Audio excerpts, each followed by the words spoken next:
Hello everyone, this is Raj. Welcome to EMCIQ. In this video, we are going to learn different and very useful for all. That is, इस video में हम पढ़ने वाले हैं कि किसी भी प्रकार का जो सेंटेंस होता है, चाहे वो हिंदी में हो चाहे वो इंग्लिश में हो, अगर वो हिंदी में है तो उसका इंग्लिश स्ट्रक्चर बिल्कुल सही तरह कैसे बनेगा, और दूसरी चीज़, अगर वो इंग्लिश में है, जब हम उसको ट्रांसलेट करते हैं तो उसकी हिंदी किस प्रकार से होती है।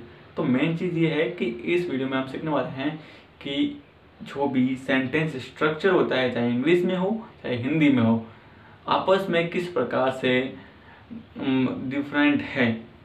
ठीक है, वो चीज़ हम सीखने वाले हैं। और किसी भी प्रकार के सेंटेंस को ट्रांसलेट करने का तरीका क्या होता है वो हम सीखने वाले हैं। किसी भी चीज़ को हम वर्ड टू वर्ड ट्रांसलेट नहीं कर सकते हैं। सो देखते हैं कि क्यों नहीं कर सकते हैं, और अगर करते हैं तो क्या होता है। ठीक है,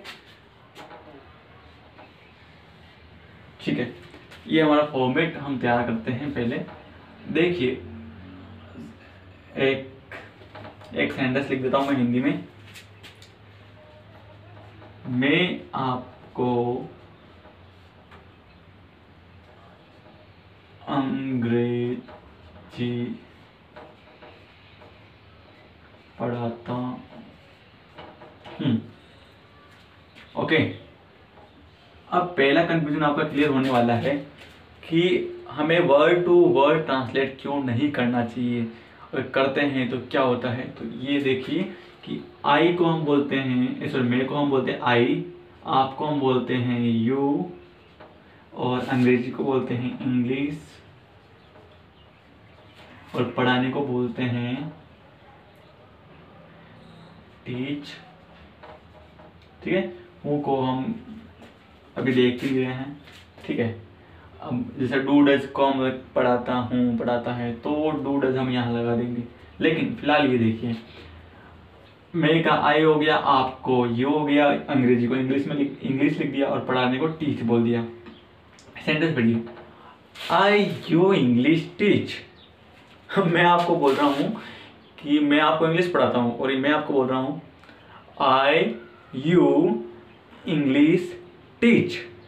इससे आपके समझ में आएगा, भावना है, आप समझ सकते हो कि मैं आपको इंग्लिश पढ़ाता हूँ। फिर मैंने हिंदी बोला ना कि मैं आपको इंग्लिश पढ़ाता हूँ, भावनाएं समझो। तो यहाँ पर भावनाएं नहीं समझनी है, यहाँ पर समझना है कि भाई साहब आपने जो भी लाइन या सेंटेंस लिखा है वो गलत है। समझो कि आप वर्ड टू वर्ड ट्रांसलेट नहीं कर सकते हैं। क्यों नहीं कर सकते, आपको पता चल गया कि I you English teach, what is this, it is wrong sentence. Okay, अब इसका सही क्या होगा, तो सबसे पहले इसको मैं मिटा देता हूं कि सही क्या होगा, ये तो छोड़ो। अब यहाँ पर देखिए, आई यहाँ क्या है, आई है यहाँ सब्जेक्ट। ठीक है, सब्जेक्ट, और आपको दिस इज ऑब्जेक्ट, और अंग्रेजी क्या है, ये भी ऑब्जेक्ट है। एंड तो ये ऑब्जेक्ट 1, ये 2, एंड ये हो जाएगा, पढ़ाने को हम बोलते हैं टीच, और उसको हम बोलेंगे वर्ब, एंड द एंड बचा है हेल्पिंग वर्ब। ठीक है, लास्ट में हेल्पिंग वर्ब है। ठीक है, तो सीधा सा फॉर्मूला निकला है, सबसे पहले आएगा सब्जेक्ट, उसके बाद आएगा ऑब्जेक्ट, और उसके बाद आएगा मेन वर्ब। ठीक है, मेन वर्ब, एंड उसके बाद आएगा हेल्पिंग वर्ब। तो ये हिंदी में निकला है। किस में निकला है, हिंदी में। कि हिंदी में हमारा जो स्ट्रक्चर रहेगा सेंटेंस का इस प्रकार से रहेगा कि सबसे पहले सब्जेक्ट आता है, फिर ऑब्जेक्ट आता है, चाहे दो भी हो सकता है, इसलिए मैंने 1 और 2 कर दिया। फिर मेन वर्ब आती है, फिर हेल्पिंग वर्ब आती है। हेल्पिंग वर्ब क्या काम आती है कि आपको बताती है कि जो भी सेंटेंस है वो कब का है, उसका जो ड्यूरेशन था वो अभी चल रहा है, खत्म हो चुका है, चलेगा। तो this is the part of helping verb, and ये बताता है, हेल्प करता है कि जो भी सेंटेंस बना रहे हैं हम पास्ट का बना रहे हैं, प्रेजेंट का बना रहे हैं, फ्यूचर का बना रहे हैं। ओके, एंड नेक्स्ट, अब इसकी इंग्लिश क्या बनाएंगे हम। तो यहाँ पर इंग्लिश बनेगी इसके अकॉर्डिंग SHM ओ के अकॉर्डिंग इंग्लिश बनेगी। अब कैसे बनेगी ये देखते हैं। हेल्पिंग वर्ब क्या है, लास्ट में है, यहाँ पर स्टार्टिंग में आ गई, ठीक है, सब्जेक्ट के बाद। तो सब्जेक्ट की जगह रिप्लेस ही है, और मतलब यही रहेगा, कहीं रिप्लेस नहीं होने वाला है। और ऑब्जेक्ट की जगह हेल्पिंग वर्ब रिप्लेस हो गई, ठीक है। सब्जेक्ट में का तो रहेगा आई, ओके, और हेल्पिंग वर्ब यानी कि ये, तो आई डू डज होगा, पढ़ाता हूँ पढ़ाती हूँ, तो डू डज, तो आई डू, ओके। फिर आ जाएगा मेन वर्ब यानी टीच, आई टीच, और हेल्प, सॉरी यहाँ पर ऑब्जेक्ट क्या हो गया, इंग्लिश, ठीक है। एंड भी अंदर हो जाएगा टू यू, ठीक है ना। देखो यहाँ पर आ जाएगा, उल्टा चलता है, सीधी बात ये है।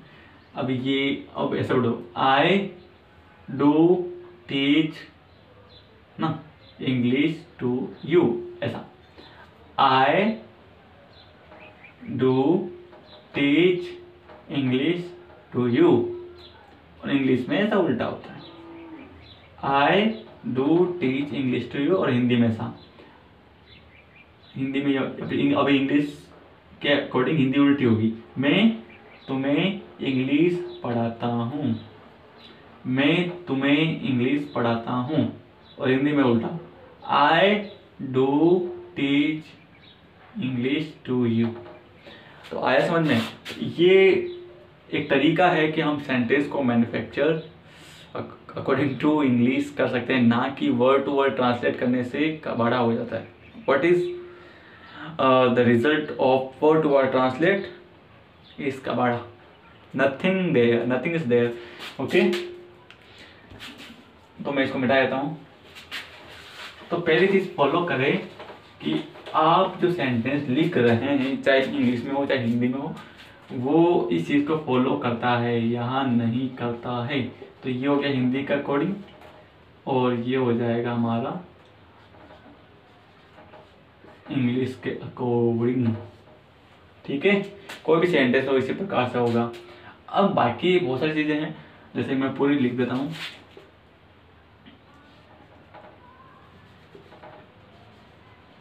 You do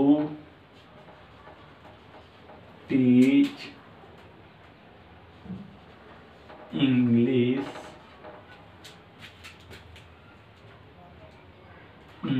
very,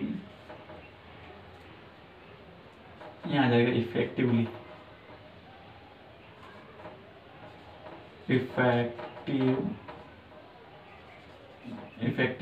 ठीक है। मैंने यहाँ पर सेंटेंस पे ध्यान दीजिए कि you do teach English very effectively, okay. ये हो गया हमारा सब्जेक्ट, ये हो गया हमारा हो गया हेल्पिंग वर्ब, ये हो गया हमारा what, main verb, this is object, okay. यहाँ देखिए इफेक्टिवली और वेरी इफेक्टिवली, ठीक है।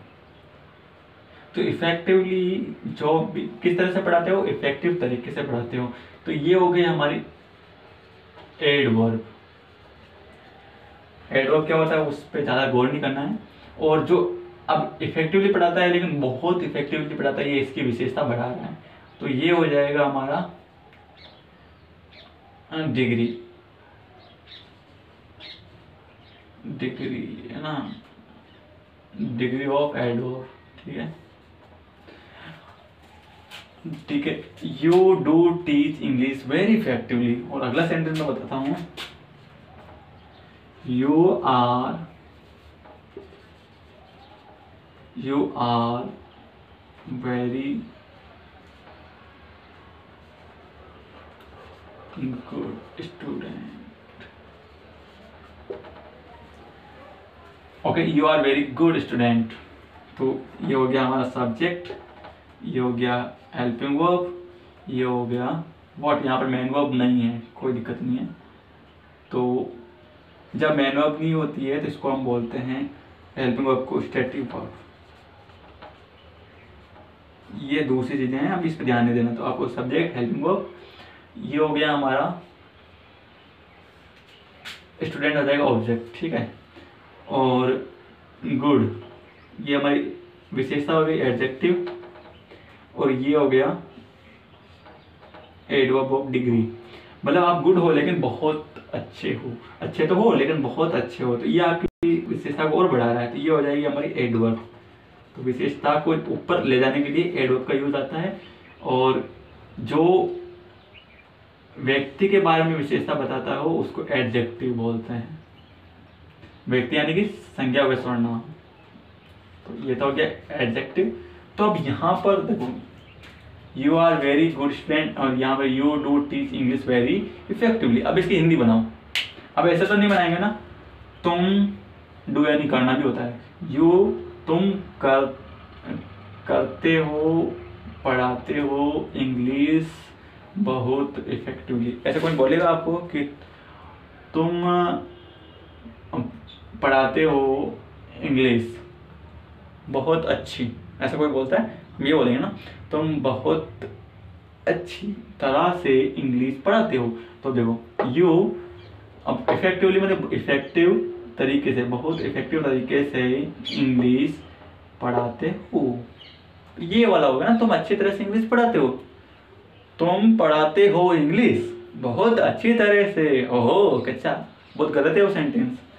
यहाँ पर आते हैं, you are very good student, तुम ना बहुत अच्छे स्टूडेंट हो, नॉर्मल।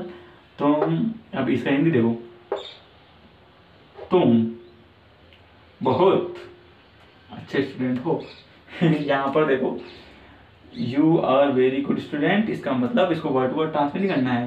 तो अब ये पूरा पार्ट है ना, ये तो इन दोनों को एक साथ बोल सकते हैं, लेकिन ये पूरा पार्ट है, इसका मतलब है वेरी गुड स्टूडेंट, मतलब बहुत अच्छा स्टूडेंट, ठीक है। और ये वाला तरीका हो गया। तो ध्यान रखें कि जो भी स्ट्रक्चर है सेंटेंस का उसको ध्यान में रखना होता है। वर्ड टू वर्ड ट्रांसलेट करने से क्या होता है, चीज़ें खराब हो जाती है, ठीक है। तो ये तो हो गया कि ट्रांसलेट किस प्रकार से करना है, सेंटेंस को किस प्रकार से मैनेज करना है। अब देखते हैं कि सेंटेंस में क्या क्या चीज़ें हो सकती है, ठीक है ना।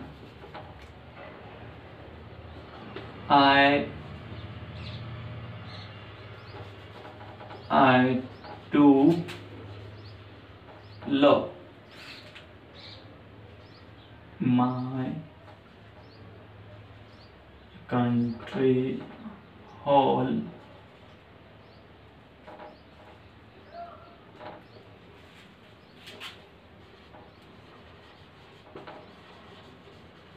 wholeheartedly, okay।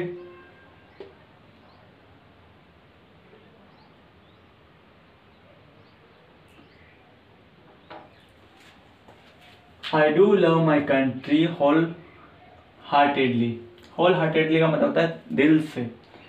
अब यहाँ पर ये हो गया हमारा सब्जेक्ट, डू हो गया हमारा हेल्पिंग वर्ब, लव हो गया हमारा मेन वर्ब, माय कंट्री जो नाउन फ्रेज, इसका मतलब हो जाएगा ऑब्जेक्ट, होल हार्टेडली पूरा हो गया हमारा, क्या हो जाएगा, ये हमारा एडवर्ब हो गया। तो गाइस समझने की चीज़ एक ही है कि सेंटेंस है वो उसके अकॉर्डिंग रहेगा, अपने अकॉर्डिंग नहीं रहेगा। वर्ड टू वर्ड ट्रांसलेट नहीं करना है। इसका मतलब क्या हो जाएगा, मैं करता हूँ प्यार मेरी कंट्री से पूरे दिल से। इसका मतलब ये है मैं पूरे दिल से मेरी कंट्री को लव करता हूँ। So that is a real translate of the sentence, not word to word translate. और एक सेंटेंस और लिख देता हूँ जिसका मतलब मैंने बताया था कि स्टेटिव वर्ब होता है, वो क्या होता है, you are good student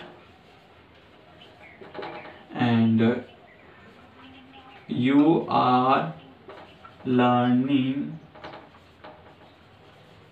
English, ठीक है। अब यू आर गुड स्टूडेंट, तुम अच्छे स्टूडेंट हो। यहाँ पर मैं बोल रहा हूँ कि तुम इंग्लिश सीख रहे हो, तो इसमें क्या डिफरेंस हुआ, यहाँ पर तुम कर रहे हो, तो यहाँ पर जो ये हेल्पिंग वर्ब है एज ए हेल्पिंग वर्ब ही काम में आ रही है, और साथ में क्या है, मेन वर्ब है जो कि बता रही है कि आप क्या कर रहे हो। और ऊपर देखो कि यहाँ पर यू यानी कि आप हो लेकिन क्या हो, स्टूडेंट हो। तो ये जो आर का जो हेल्पिंग जो नेचर है वो बता रहा है कि आप क्या हो। तो ये हो गया स्टेटिव वर्ब। क्या हो गया, स्टेटिव वर्ब। स्टेटिव वर्ब बताती है कि आप क्या स्टेट रखते हो, ठीक है। Your state is that you are good student. Okay, so guys इस लेसन में इतना ही है। और लेसन पढ़ा है क्योंकि काफ़ी स्टूडेंट हैं जो मतलब वर्ड टू वर्ड ट्रांसलेट करके कमेंट में डाल देते हैं या फिर मेरे व्हाट्सएप पे मैसेज करते हैं।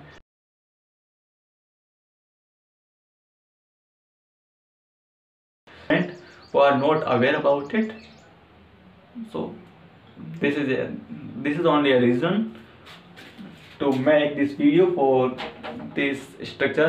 So what you have to understand that हमें वर्ड टू वर्ड ट्रांसलेट कभी नहीं करना है, चाहे कोई भी कंडीशन आ जाए। नहीं समझ में आ रहा, कभी कभी छोटे सेंटेंस बनाएंगे लेकिन धीरे धीरे पहुंच जाएंगे अच्छे सेंटेंस बनाने के लिए। और लेकिन गलत सेंटेंस ना बनाएं। You are good student, it is enough.